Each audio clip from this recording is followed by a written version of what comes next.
The MLS season kicked off this weekend, and it starts with a bang. The big stars coming up big. Carlos Vela with a hat trick for LAFC. Chicharito scores a game-winning goal for the LA Galaxy. And keep in mind, the two biggest signings in the offseason have not kicked a ball yet. Lorenzo Encinia is coming in the summer. He had a man-of-the-match performance for Napoli this weekend, who are now in first place in the Serie A, had a goal and assisted the game-winning goal at the end. Almada should be ready soon. I think there's some paperwork. He'll be with Atlanta. There is so many tiers of things to keep you intrigued. And I really encourage, I know I work for MLS, I work for LAFC. I encourage every American soccer fan to watch more MLS. I know you're locked in and you're going to watch Ricardo Pepi over at Augsburg. Or maybe you're going to watch Conrad de la Fuente maybe crack a few minutes in a French Cup game. I do it too. I enjoy it. But it bears repeating, and you know this already, all those young stars from now European-based started here. You have some guys like Christian Pulisic, who had a unique circumstance and got to Europe very early. Weston McKennie, who left the FC Dallas Academy and made his way over to Germany. But look at all these other guys that we have been able to see in MLS. You could tell your friends, I saw them first. I remember that feeling when I saw Alphonso Davies. We said, we have something special here. Granted, he's not playing for the U.S. men's national team. Now he is an $80 million player for Bayern Munich. Brendan Aaronson. Mild beginnings for him in Philadelphia. Got to become a featured player. Now he is becoming a star at Red Bull Salzburg. Leeds want to drop big coin on him. Leeds, by the way, now under the watch of Jesse Marsh. What another incredible development. I hope he does well. I'm so glad he got another opportunity, but that's going to be a tough spot for him because the Leeds fans still love Marcelo Bielsa, and they have a challenging schedule coming in, and they have major injury issues. So best of luck.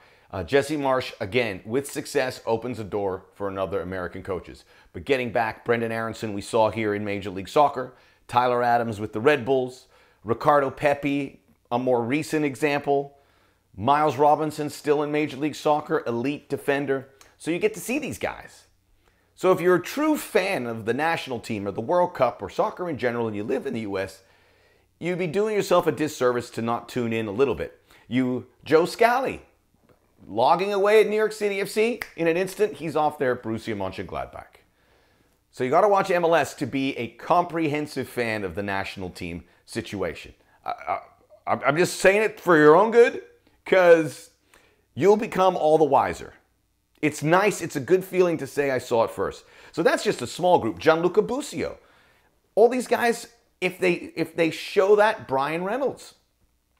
If they show that they have that talent, the European clubs are ready to pounce. And they all want to get a good deal. And they still can get a good deal. But now they have to pay a little bit more. And we saw that with Ricardo Pepi getting $20 million. Daryl Dike close to $10 million. Tajon Buchanan, $7-8 million. The prices start going up. So now you want to, like all the European clubs, keep an eye on those young American players. So today, here on the Soccer OG, please check out the Soccer OG podcast. New episode out on Monday. Please download and rate and review it. We appreciate all the feedback we've been getting.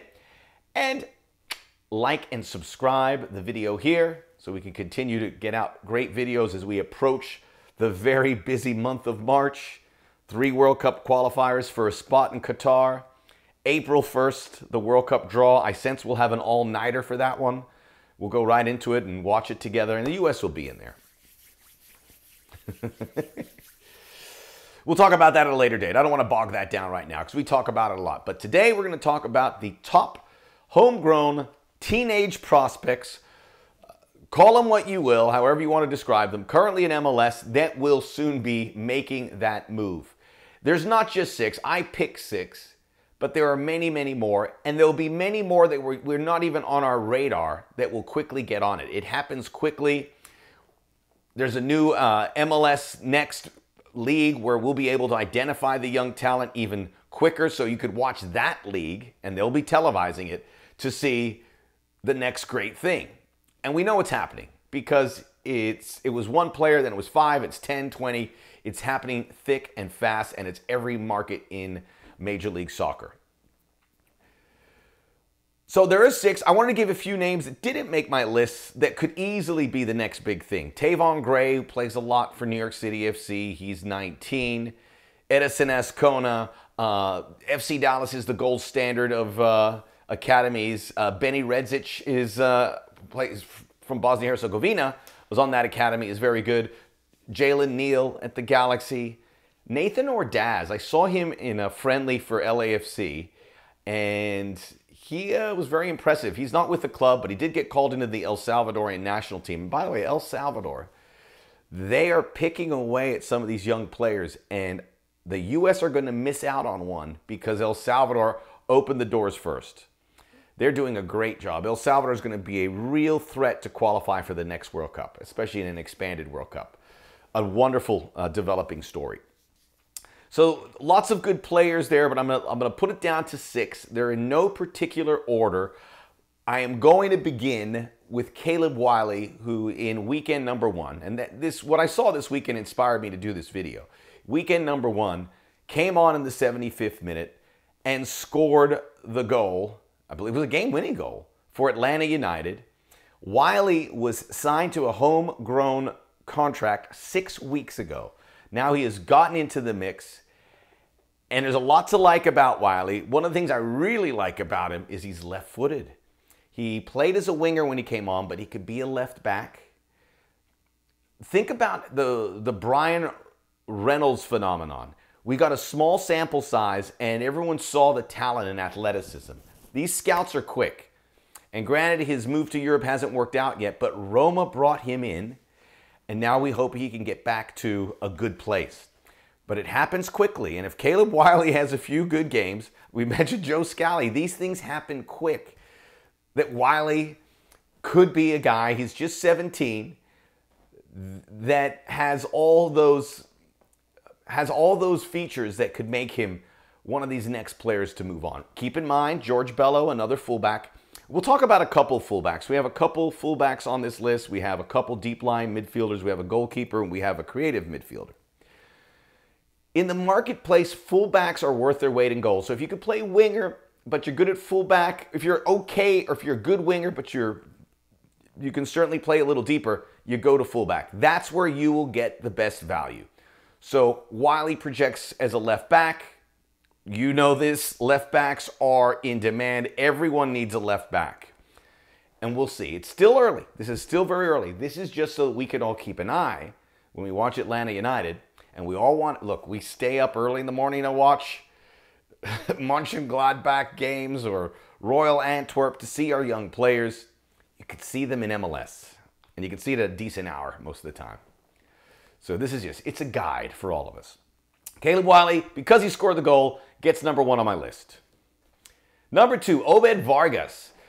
Before I go on to Vargas, Wiley, who is from Atlanta, got his family to see him in the game. Something really special is happening in the South. I talked to Sam of Yank Report about it. He's based in New Orleans, or Louisiana. But Wiley from Atlanta, we have players coming from the Carolinas, we have players coming from Tennessee, we have players coming from Georgia, we have players coming from Mississippi, we have players coming from Alabama. Chris Richards, Tanner Tessman, both over in Europe from Alabama. Makes you want to sing some Lynyrd Skynyrd, doesn't it? Maybe not. Those kids probably don't even know who Lynyrd Skynyrd is. You probably don't know who Lynyrd Skynyrd is. It's a band, it's not a person.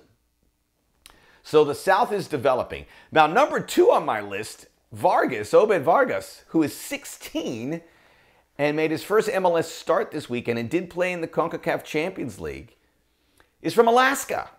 And I say that because it takes one kid to find success, and that area gets illuminated, right? That area percolates, because now you see the pathway. You see there is a possibility of it happening where you can become a professional at the age of 16, make some money, and set the table to make some serious money down the road. I mean, that's the undiscovered country for soccer here in the United States. You got to show the path, or otherwise you lose the good athletes to other sports. Wiley would be a great example. He could play a lot of sports. He's that good of an athlete. Vargas perhaps too. And now he's playing with Seattle alongside Albert Rusnak, João Paulo, and Nico Lodeiro. He's part of that midfield. This kid to me is the most intriguing because he plays a position that is laced in responsibility. And what he's been able to do, and Seattle's developed some good players, but this one looks like the best of the bunch. 16 years of age. I believe he's the youngest on that list. Obed Vargas, very exciting stuff. Number 3, Shaquille Marshall Ruddy. Not an American, Canadian, from the fertile grounds of Brampton, Ontario. And this kid's been training with supposedly Arsenal and Liverpool and training in Belgium. Toronto FC have affixed a $20 million valuation. And remember, the prices are going up. So I don't know if they get $20 million, but again, a guy who could play as a winger. He started as a winger, but now is a right back. He started with Toronto this weekend at right back. Stay at fullback. That's where you can make some money. Matt Doyle, who watches everything from Major League Soccer, always has a very educated response and educated take on everything in the league. He says he's widely regarded as the best project in Major League Soccer. Shaquille Marshall Ruddy, now being coached by Bob Bradley, that helps to have that kind of expertise. It's all falling in place for him. Spectacular talent, 17 years of age, probably another one here, won't be here for long because he's already in the crosshairs of big name clubs. He is on short lists of some of the best players at his age on the planet. He's already made those lists. So Shaquille Marshall Ruddy, I wish I could say he was American, but I'm happy that he's Canadian because he can go into the mixer with all the great young Canadian talent that's being developed and make that program elite, which is good for the U.S. because it's a natural rival. Number 4, goalkeeper, Gaga Slolina. And he got this nickname Gaga, I was reading, because he wanted to be more famous than Lady Gaga. That's not going to happen, but he's off to a good start. He's 17. He's 6'4". You can't teach 6'4". Played 11 games for the Chicago Fire last season. Started the opener. I watched it this weekend. He was very good. He's obviously big, but he's nimble, and he can get from post to post, and I would imagine pretty good at shot stopping. Chicago, much improved, so they're going to help him. They got Sheridan Shaqiri, Jairo Torres, Federico Navarro. Chicago doesn't want to be a doormat anymore. And now they have this great young keeper and some players to build it. That's going to be a fun team to watch. Keep in mind he has a Polish passport, so the U.S., who did bring him into a camp, may have to move quick. You have Zach Steffen and Matt Turner. They're going to be the goalkeepers for this cycle, probably into the next cycle too.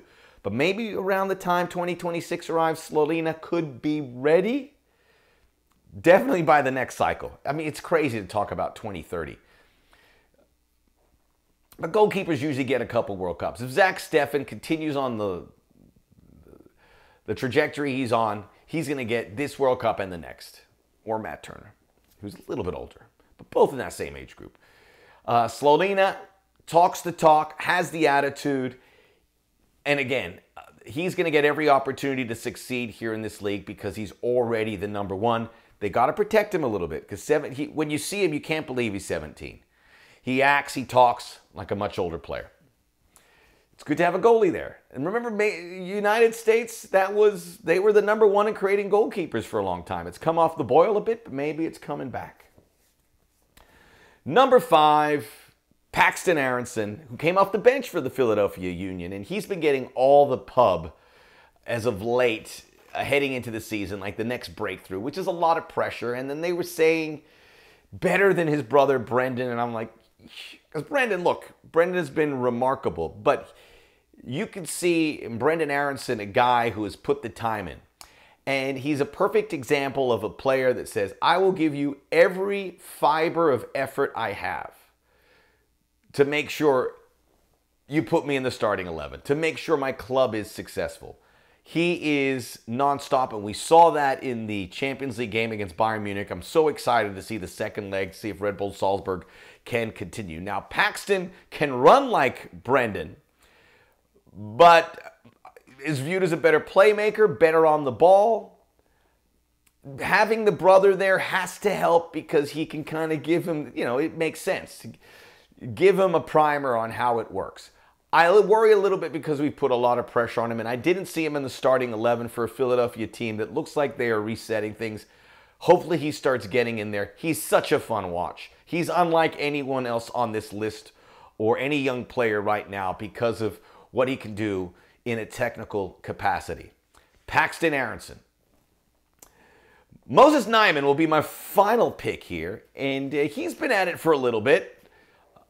Still a teenager. By the way, Paxton Aronson, I was going to say, Philadelphia Union have probably the best academy right now of players that are ready for that next step. Jack McGlynn and Quinn Sullivan, to name a couple others. So that's the hot academy in my estimation. Moses Nyman, DC United. He's been at it a little bit. He's also gotten a taste of the call-up for the national team. He's 18, covers ground. There, if you pull up YouTube and you see some Moses Nyman videos, you will see this guy going sideline to sideline, byline to byline, making the tackles, playing in the deep-lying midfield role. Maybe he projects as a defender as well. Born in Liberia. He was on the Guardian's list of 60 best young talent in the world. That was back in 2020. So the euphoria around him has been around for a bit. Now he started for DC United. He will be a lock-in starter for the foreseeable future. You hope it doesn't stall for him. And I think of the 6 here, he's probably off the back wheel of several of these guys, including Vargas, who's probably moved ahead of him as a better prospect. But Nyman, he's seen a guy like Kevin Paredes make the move to Germany. He would certainly like to follow. Keep an eye on him, has great physical tools, and again, works his tail off. Just the tip of the iceberg of young players that you're going to want to watch in Major League Soccer. So tune in, watch a game a week.